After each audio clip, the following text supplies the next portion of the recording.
The EFG London Jazz Festival is the largest pan-city festival in the capital. It's produced by Sirius, who are one of the UK's leading producers and curators of live jazz. It takes place annually in November and is sponsored by EFG International for the past 10 years. They have been in partnership and they are continuing that partnership for the next 5 years till 2023.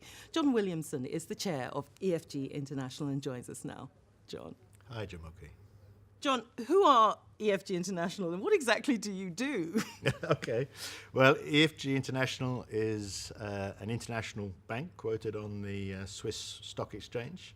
How does that then marry with jazz? Why get involved in jazz?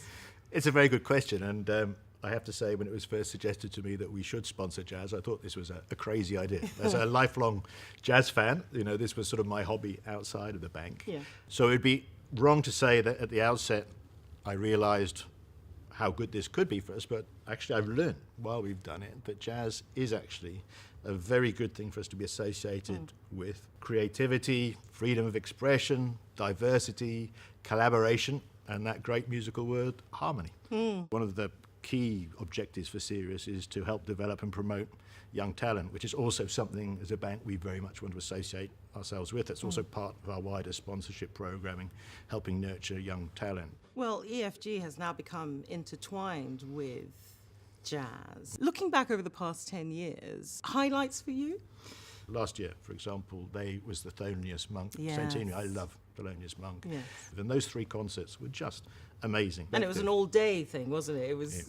all It was. day. Made it all the better. The All the longer the better better. It for was it. fantastic. And then the day before that, Guy Barker, who always does the wonderful, jazz voice gala, he with his fantastic big band played together with the South Bank Sinfonia, an orchestra of young people that EFG also sponsors.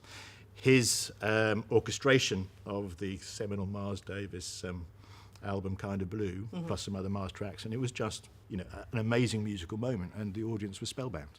What have your personal highlights been? Well, of the old school, quote unquote, Sonny Rollins, who I've introduced like 2 or 3 times, was just incredible. To meet him was like meeting God, alongside Cleo Lane. But some of the things that have really stood out for me are the ones that have been slightly quirkier, more extraordinary in my opinion.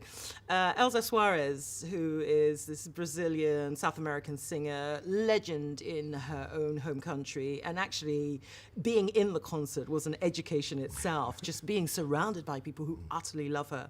But she was placed on this throne, the whole entire place went dark, and the next minute she's there, she's on a throne, and she's singing this extraordinary stuff. And I met her afterwards, and she doesn't speak very much English, she's just like, my love, it's just so fantastic. The other person was Juliette Greco. Juliette Greco, legendary chanson singer, and I always remember seeing her go to the other side of the stage, which is where her entrance was, and thinking, gosh, she's really frail and quite old, and I wonder how this concert's going to go. And then she got on stage and she literally became an ingenue. It was extraordinary, and sang the most beautiful chanson, and then came off stage and just, wafted away. So those are some of my highlights. Lovely. What are you looking forward to this year? What are your top picks? Lots of things. I have a particular penchant for Camilla George and her band and her music. She's just done another album. It's great. So my family outing is going to go and see her and Sarah Tandy. Then Monty Alexander, the Tomorrow's Warriors female frontline. There's so much great stuff. But, it is amazing, and actually sometimes people think that there isn't space for them to maybe get involved in some ways with the Jazz Festival. I think one of the highlights is certainly the idea that we also offer free concerts. Yes. And that's quite important, isn't it? Yeah. That the genre itself becomes accessible to people. Yeah. Plus, there's the digital opportunities that exist nowadays, and also broadcast. So really, the market, if you like, for jazz has broadened because of your involvement in some ways. That's nice to think so. And I have to say, as a listener, particularly to the BBC, also to Jazz FM, it's fantastic now, the coverage that jazz is getting. And also, it's being integrated into the mainstream of listening music. BBC 6 does a lot now of jazz, which I love listening to in an eclectic version. Your own programme on Radio 3, it's part, as you know, of my standard listening every Saturday afternoon. Thank you. So if we can do more on that digital platform in the future to bring more people to the music, make it more accessible, and that would be great. So EFG have just renewed their partnership with the London Jazz Festival. What can we expect over the next 5 years?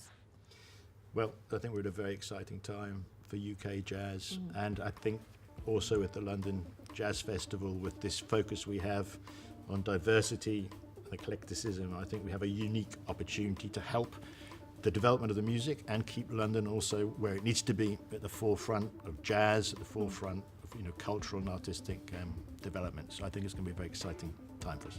Are we likely to see you playing your trombone anytime soon? No. We'd need to renew our sponsorship for at least 10 years. We might have to hold you to that, John.